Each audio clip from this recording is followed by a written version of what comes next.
Bonjour à tous et bienvenue dans cette nouvelle vidéo. Aujourd'hui, une vidéo spéciale qui va être basée sur des témoignages, des retours d'expérience des futurs mariés que j'ai suivis et en fait, en regroupant un petit peu tous ces feedbacks, je suis arrivée à une conclusion, c'est restez simple, soyez simple et je vais vous expliquer pourquoi c'est la meilleure des solutions pour votre mariage.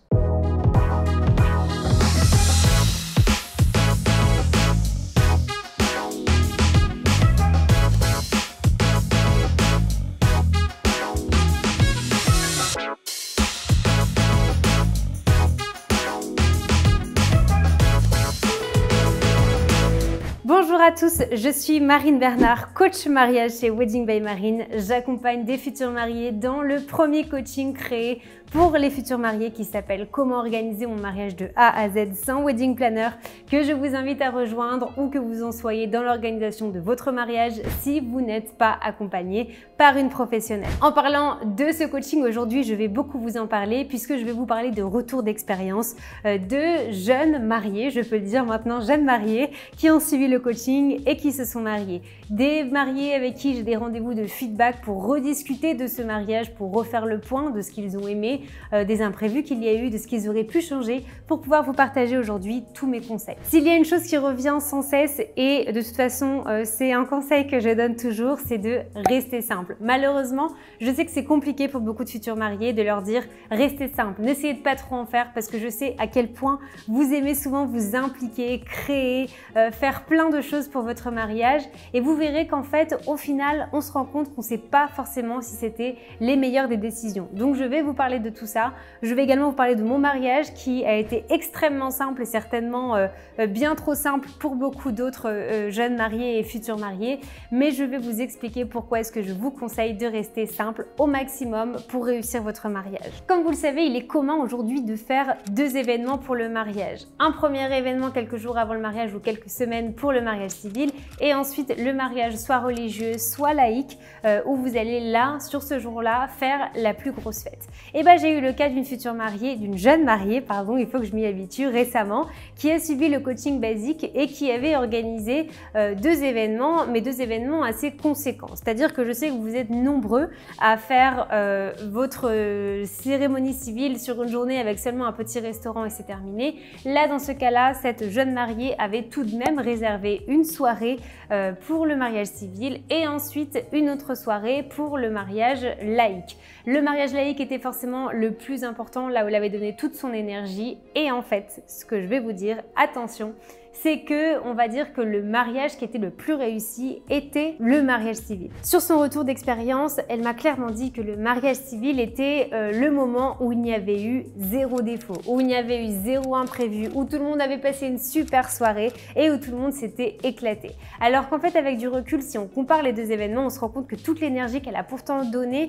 était sur le mariage qui avait lieu pour la cérémonie laïque. Avec des activités, avec plein de détails décoration, avec de nombreux prestataires, c'était vraiment là où elle attendait vraiment le tout sur son mariage et avec du recul, si on demande même à ses invités, ils ont préféré et se sont plus amusés sur le mariage civil et la soirée qui était en toute simplicité. Maintenant, vous pouvez vous demander pourquoi, comment ça se fait si on met plus d'énergie sur quelque chose, pourquoi est-ce qu'au final les invités ont préféré l'autre soirée? Et bien je vais vous répondre et je vais même vous répondre en plusieurs temps parce qu'en fait il y a plusieurs facteurs qui sont importants. Encore une fois, je reprends cet exemple-là, mais ce n'est pas la première fois, je l'ai déjà entendu et je le sais déjà de mon expérience. On va commencer par un cas concret, ce que vous adorez c'est souvent la décoration. La décoration, j'ai de nombreux futurs mariés d'ailleurs qui m'épatent de tout ce qu'ils peuvent créer, de tout ce qu'ils peuvent faire, de tout ce qu'ils imaginent pour leur mariage et de leur créativité en général. Là c'est génial, attention dans cette vidéo je ne dis pas du tout qu'il ne faut pas faire de décoration, qu'il ne faut pas faire d'activité, en aucun cas, mais par contre je suis quand même là pour vous mettre en garde sur ce qui peut se passer quand on veut en faire trop. En fait, je pense qu'il y a tout simplement un juste milieu à avoir entre trop faire et ne pas faire du tout et il faut vraiment trouver ce juste milieu-là.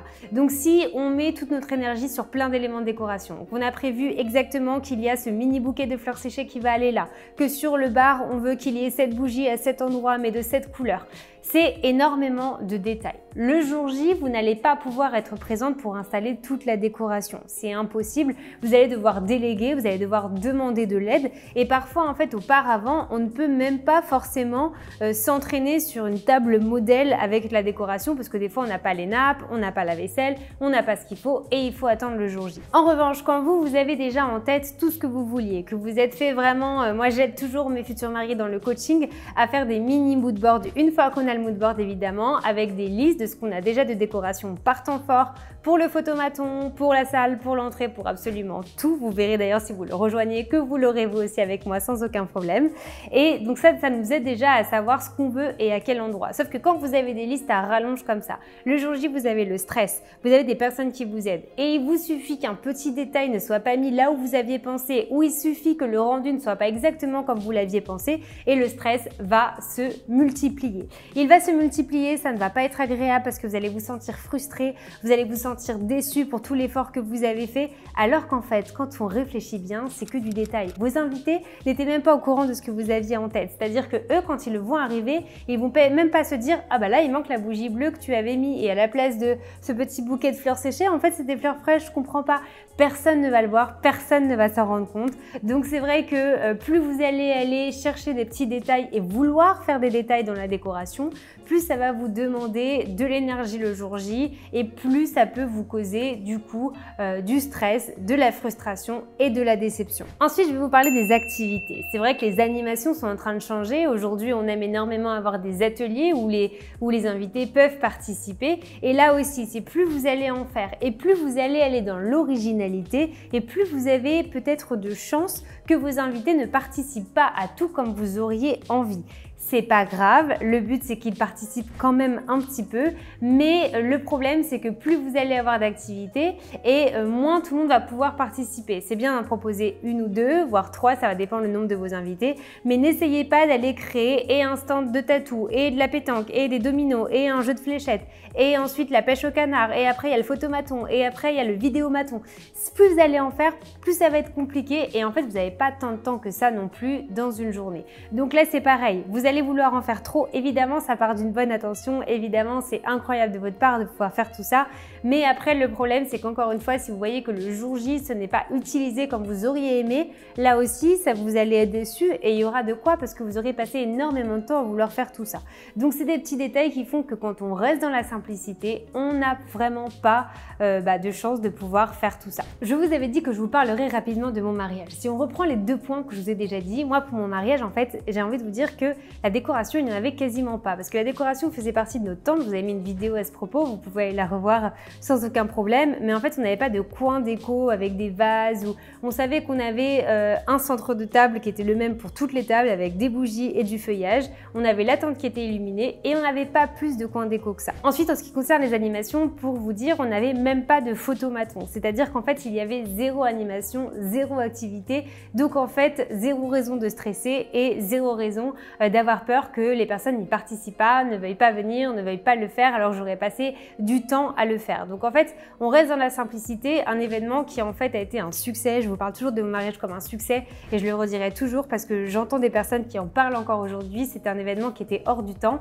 et en fait on avait, c'est même étonnant avec autant de recul que ce soit un événement si marquant alors qu'en fait il n'y avait rien de tout ce qui est gâteau, de tout ce qui est décoration, de tout ce qui est animation. Et c'est tout simplement pour vous prouver, c'est pas pour vous dire que mon mariage était le mieux et que si vous faites plus ça va être moins bien, pas du tout. Mais c'est tout simplement pour vous donner un exemple et vous montrer que en fait même sans faire ça peut marcher et ça peut être un événement qui va être réussi. Et je pense que c'est vraiment le message que j'ai envie de vous faire passer dans cette vidéo, c'est tout simplement de comprendre vos priorités. Oui, parce que c'est important, vous êtes les personnes les plus importantes, celles qui vous mettent du budget, du temps, de l'effort, de l'amour pendant de nombreux mois, de nombreuses années.